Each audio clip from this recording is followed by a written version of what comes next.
या श्री गणेश सोसायटीमध्ये मला असं वाटतं काही अतिशय चांगली परिस्थिती आहे आणि मला असं वाटतं पूर्वीच्या लोकांनी या ठिकाणी जे काळे उद्योग केले सगळे आपलं नशीब चांगलं की ते आपल्याला सोडून गेले।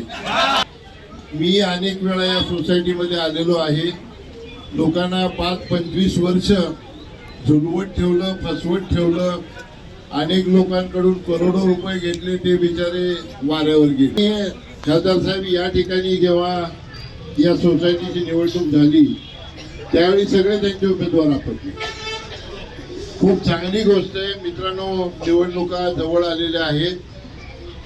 यापूर्वी 7-8 कार्यालयाची उद्घाटन झालेली आहेत। ही जी लढाई आहे ही लढाई भाजपचं कातडं पांघरलेल्या घराणेशाही विरुद्ध आहे। की लांडग्याने वाघाचं कातडं पांघरलं तरी तो वाघ होत नाही, तशी परिस्थिती आहे। मूळ भाजपचे जे कार्यकर्ते आहेत, RSSचे जे कार्यकर्ते आहेत, ते सगळे एकनाथजी शिंदे साहेबांच्या नेतृत्वाखाली आपल्या धनुष्यबाणाच्या पाठीशी या शहरामध्ये उपस्थित राहिलेले। आपल्याला पाठिंबा त्यांचा आहे आणि अनेक लोकांनी आपल्याकडे प्रवेश केलेला। तिकोणी साहेब आधी आला असता तर तुम्ही उमेदवार राहिला असता।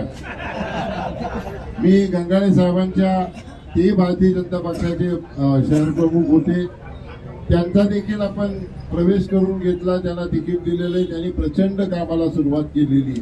त्यामुळं भाजपचे सगळे एकनिष्ठ कार्यकर्ते, त्यांच्यावर अन्याय झालेला ते कार्यकर्ते, RSSचे सगळे कार्यकर्ते आणि आपल्या शिवसेनेचे सगळे शिलेदार एका बाजूला आणि भ्रष्टाचाराने लडबडलेली घराणेशाही दुसऱ्या बाजूला, अशी